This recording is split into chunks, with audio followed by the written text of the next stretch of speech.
Hi guys, कैसे हैं आप लोग। आई होप आप सब ठीक होंगे। गाइस, मेरा नाम है सहरुद्दीन खान और आप देख रहे हैं अपना यूट्यूब चैनल फार्मेसी वाला।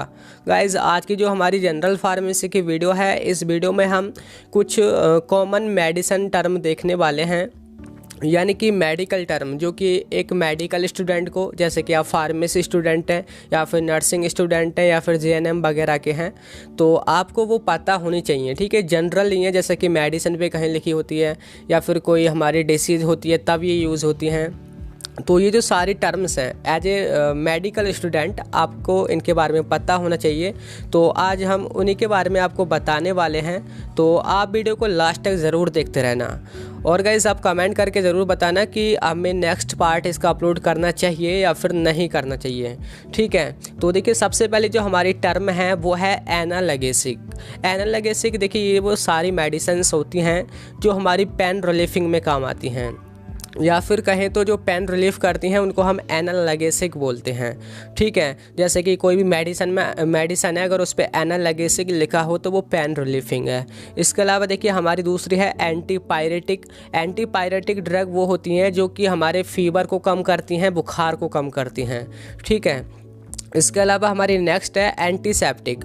एंटीसेप्टिक तो आपको पता ही होगा, जो कि हमारे जो माइक्रो ऑर्गेनिज्म हैं उनकी ग्रोथ को कम करती है या फिर रोकती हैं, उनको हम एंटीसेप्टिक ड्रग बोलते हैं। इसके अलावा हमारी नेक्स्ट है एंटीप्रोटिक या फिर एंटी इट्स, यानी कि जो मेडिसिन्स हमारे जो इट्सिंग वगैरह होती है स्किन पे, उससे रिलीव हमें रिलीव करती हैं, उसको दूर करती हैं स्किन की इट्सिंग को, उनको हम एंटीप्रोटिक ड्रग बोलते हैं। तो देखिए कभी कभी जब साल्ट नेम लिखा होता है ना, उसके साइड में लिखा भी होता है, जैसे ये एंटीपायरेटिक है या फिर एंटीसेप्टिक है या एंटी डायूरेटिक वगैरह भी होती हैं, एंटीप्रोटिक वगैरह। तो इनसे हमें एक आइडिया लग जाता है कि ये मेडिसिन हमारी कहाँ पे यूज़ होने वाली है। तो ये जो सारी टर्म्स हैं ना, आपको आनी चाहिए। और इसके बाद जो हमारी नेक्स्ट है वो है एगोनिस्ट। एगोनिस्ट क्या होती हैं? देखिए, drug that attach to a receptor and initiate action. ऐसी ड्रग जो कि किसी रिसेप्टर पे अटैच होती हैं और उसके बाद एक्शन इनिशिएट करती हैं, यानी कि रिसेप्टर पर जाने के बाद अपना एक्शन स्टार्ट करती हैं, उनको हम एगोनिस्ट ड्रग बोलते हैं। इसके अलावा दूसरी टर्म है एंटागोनिस्ट।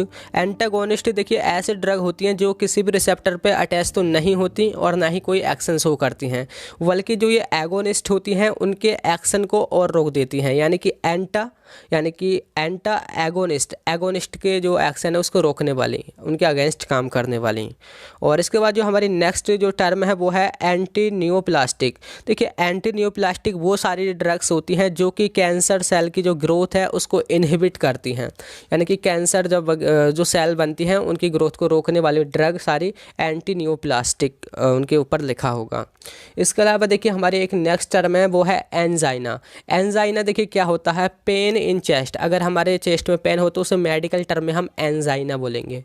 इसके अलावा ये तो आपको पता ही होगा, एनीमिया, यानी कि deficiency of haemoglobin in the blood में हीमोग्लोबिन की कमी को हम एनीमिया बोलते हैं। और देखिए इसके अलावा आपको मैं कुछ टर्म्स बताने वाला हूं जिनका एक ग्रुप है, आप उनको फिर उससे आसानी से याद कर सकते हो। जैसे इनके लास्ट में जो सफिक्स है वो आइटिस जुड़ा होगा, आइटिस यानी कि ITIS। पहले आप इनके एग्जाम्पल देख लीजिए, जैसे कि carditis, arthritis, bronchitis, colitis, colpitis, glossitis, hepatitis, gastritis, metritis. तो सभी के लास्ट में आइटिस जुड़ा है, तो इनसे एक ग्रुप सा बन गया और ये जो सारी टर्म्स हैं आपको समझ आएंगी। देखिए, आइटिस का यहाँ पे मतलब है इन्फ्लामेशन। इन्फ्लामेशन बोले तो सूजन आप बोल सकते हैं, स्वेलिंग वगैरह, इन्फ्लामेशन। ठीक है, देखिए सबसे पहले थी हमारी कार्डाइटिस यानी कि इन्फ्लामेशन इन हार्ट। कार्ड का मतलब हार्ट, तो इन्फ्लामेशन अगर हमारे हार्ट में हो जाए तो उसको हम कार्डाइटिस बोलेंगे। आर्थराइटिस, इन्फ्लामेशन इन जॉइंट, यानी कि जॉइंट में इन्फ्लामेशन, जोड़ों में जो दर्द होता है जिसको हम गठिया बोलते हैं, वो आर्थराइटिस। और इसके अलावा ब्रोंकाइटिस, इन्फ्लामेशन इन ब्रोंकाई में हम इन्फ्लामेशन हो जाए जो कि लंग्स में होती हैं। और उसके बाद है कोलाइटिस यानी कि इन्फ्लामेशन इन कोलोन, यानी कि हमारी आंत में सूजन आ जाए, उसको हम कोलाइटिस बोलेंगे। इसके बाद है कोलपाइटिस, इन्फ्लामेशन इन वजाइना, ठीक है, वजाइना में इन्फ्लामेशन हो जाए तो उसको हम कोलपाइटिस बोलते हैं। और इसके बाद है glossitis, glossitis inflammation of tongue, यानी कि आपकी जो जीभ है उस पर सूजन स्वेलिंग वगैरह हो जाए तो उसको हम मेडिसिनल टर्म में ग्लोसाइटिस बोलते हैं। इसके अलावा हेपेटाइटिस, हेपेटाइटिस यानी कि इन्फ्लामेशन इन लिवर, लिवर में इन्फ्लामेशन हो जाए तो। और इसके बाद है गैस्ट्राइटिस, गैस्ट्राइटिस यानी कि इन्फ्लामेशन इन स्टोमक, गैस्ट्रो से मतलब है स्टोमक, तो स्टोमक में इन्फ्लामेशन। और इसके बाद है मैट्राइटिस, मैट्राइटिस यानी कि इन्फ्लामेशन इन यूटेरस, यूटेरस में इन्फ्लामेशन। तो ये एक ग्रुप सा बन गया, सभी के लास्ट में आइटिस आइटिस जोड़ा था तो इसका मतलब है इन्फ्लामेशन, जो भी है उसी से आप समझ जाना। इसके बाद देखिए हमारा ऐसे दूसरा एक ग्रुप है, उसमें देखिए क्या जुड़ा है, LGIA ये जुड़ा है, यानी कि लगिया, लगिया ये सफिक्स की तरह है, जैसे कि नेफ्रोलैगिया और माइलैगिया और एटालैगिया।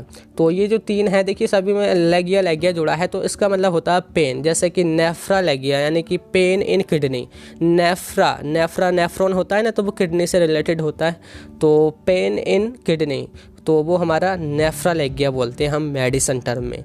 इसके अलावा जैसे मायालैगिया, माया माया मीन्स होता है मसल और algia means pain, pain in muscle, muscle में पेन हो तो उसको हम मायालैगिया बोलेंगे। और एटालैगिया, एटालैगिया को देखिए ईयर एच यानी कि कान में दर्द होता है तो उसको हम एटालैगिया बोलेंगे। तो ये हमारी मेडिसिनल टर्म्स हैं, ठीक है। इसके अलावा देखिए हमारी और भी टर्म्स हैं, जैसे कि हाइपोटेंशन, हाइपोटेंशन तो आपने पता ही होगा यानी कि लो ब्लड प्रेशर, हाइपरटेंशन यानी कि हाई ब्लड प्रेशर, ये भी आपको पता ही होना चाहिए। और इसके बाद देखिए हमारी जो नेक्स्ट टर्म है वो है डिप्लोपिया। डिप्लोपिया क्या है, डबल विज़न, यानी कि जब रोगी को दो दोहरी चीज़ें दिखने लगती हैं तो उस कंडीशन को हम बोलते हैं डिप्लोपिया। और इसके बाद नेक्स्ट है मेनोरहिया। मेनोरहिया क्या होता है, मेंस्ट्रुअल ब्लीडिंग, यानी कि जब पीरियड्स वगैरह होते हैं तब ब्लीडिंग होती है तो उस कंडीशन को हम बोलते हैं मेनोरहिया, ठीक है। और इसके बाद जो हमारी नेक्स्ट टर्म है वो है एकिनेसिया। एकिनेसिया क्या है, loss of voluntary muscle movement, यानी कि जब हम अपनी इच्छा के अनुसार जो भी हमारी मसल्स हैं उनको हम मूव नहीं कर सकते, उस कंडीशन को बोलते हैं हम एकिनेसिया। इसके अलावा नेक्स्ट है एलोपेसिया। एलोपेसिया क्या है, यानी कि हेयर लॉस या फिर बोलते हैं बाल्डनेस, तो यानी कि जब बाल झड़ने लगते हैं उस कंडीशन को हम बोलते हैं एलोपेसिया। तो देखिए ये हमारी कुछ टर्म्स थी, ये इस वीडियो में बस इतना ही है।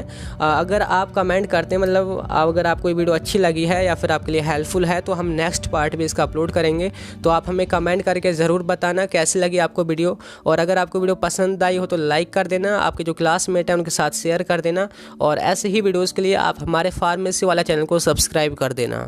Thank you, have a nice day.